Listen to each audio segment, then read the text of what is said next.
लेकिन आगे के एजेंडा में बात कर लेते हैं दिल्ली में शराब घोटाले से जुड़े अपडेट्स को लेकर के, जहां दिल्ली के सीएम अरविंद केजरीवाल को ईडी ने चौथा समन जारी कर दिया है। केजरीवाल को ईडी ने 18 जनवरी के लिए तलब किया है, बुलाया है पूछताछ के लिए, और अभी तक 3 समन पर अरविंद केजरीवाल हाजिर नहीं हुए हैं। वो समन के कंटेंट पर सवाल उठाते रहे हैं, लेकिन अब चौथा समन भी जारी हो गया है, जहां ईडी ने चौथा समन जारी किया है और 18 तारीख की हाजिर होने की मियाद भी रखी है।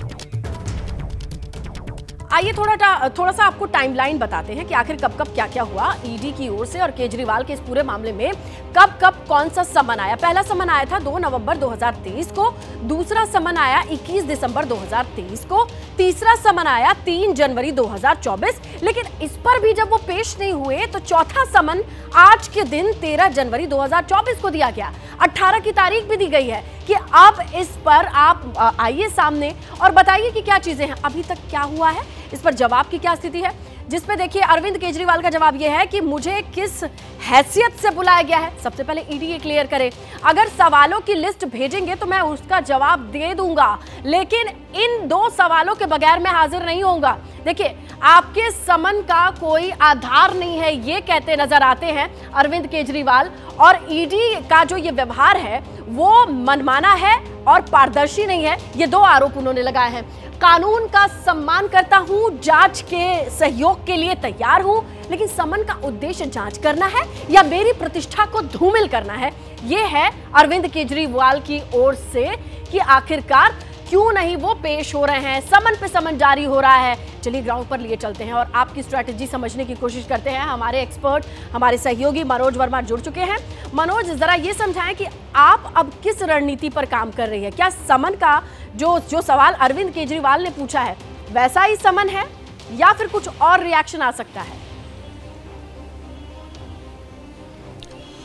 जी बिल्कुल, देखिए समन की अगर बात करें तो ये चौथा समन है और अरविंद केजरीवाल को पूछताछ के लिए ईडी ने फिर से बुलाया है। 3 समन इससे पहले दिए जा चुके हैं और तीनों समन पर अरविंद केजरीवाल पेश नहीं हुए थे, और अभी जो लग रहा है कि चौथे समन पर भी शायद अरविंद केजरीवाल पेश नहीं होंगे, क्योंकि जो जानकारी हमें मिल रही है उसके मुताबिक अरविंद केजरीवाल का उस दौरान गोवा का दौरा है, तो हो सकता है कि वो इस बार भी शायद पेश नहीं होंगे। तो कहीं ना कहीं अब ईडी के लिए भी मुश्किल है, क्योंकि तमाम जो सवाल हैं ईडी को अरविंद केजरीवाल से करने हैं। जिस तरीके से चार्जशीट में अरविंद केजरीवाल का नाम सामने आया था और अरविंद केजरीवाल के घर पे आबकारी जो नीति थी उसको लेकर मीटिंग भी हुई थी। इसके अलावा जो समीर महेंद्र इस मामले के आरोपी हैं, उसकी फेस टाइम के जरिए विजय नायर, जो कि अरविंद केजरीवाल के करीबी हैं, विजय नायर ने समीर महेंद्र की बातचीत फेस टाइम के जरिए अरविंद केजरीवाल से करवाई थी। तो ईडी के पास तमाम सवालों की फहरिस्त है जो अरविंद केजरीवाल से पूछे जाने हैं, लेकिन चौथे समन में भी अरविंद केजरीवाल पेश होंगे या नहीं, इस पर अभी तक एक सवाल बना हुआ है। और जो जानकारी हमें मिल रही है कि अरविंद केजरीवाल उस वक्त शायद गोवा में होंगे। देखिए कहीं भी होंगे, लेकिन वो तो क्लियर कर चुके हैं मनोज की आखिर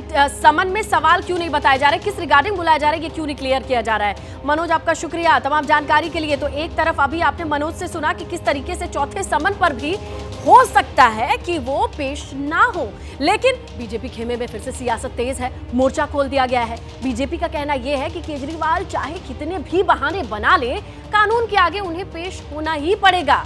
ये बीजेपी की ओर से बात सामने आ चुकी है। क्या कहा गया एग्जैक्टली, सुनिए। ईडी ने चौथी बार अरविंद केजरीवाल को पेश होने के लिए सम्मन दिया है, लेकिन सुना है कि अरविंद केजरीवाल इस बार फिर ईडी का सम्मान ना करते हुए, कानून का सम्मान ना करते हुए पेश नहीं होने के लिए कह दिया गया है। वो कह रहे हैं जी, शायद जो सुनने में आया कि वो गोवा के दौरे पे हैं। हर बार की तरह वो कोई ना कोई बहाना मार दे। वो दिल्ली के मुख्यमंत्री हैं, वो दिखा रहे हैं कि मैं कानून के साथ मजाक कर सकता हूं। अरविंद केजरीवाल साहब, आप जितना मर्जी कानून के साथ आंख में चोली खेल लीजिए, आपको एक ना एक दिन ईडी के सामने पेश होकर कानून का सम्मान करना ही होगा। तो देखिए इस पूरे मामले पर इंतजार करना होगा।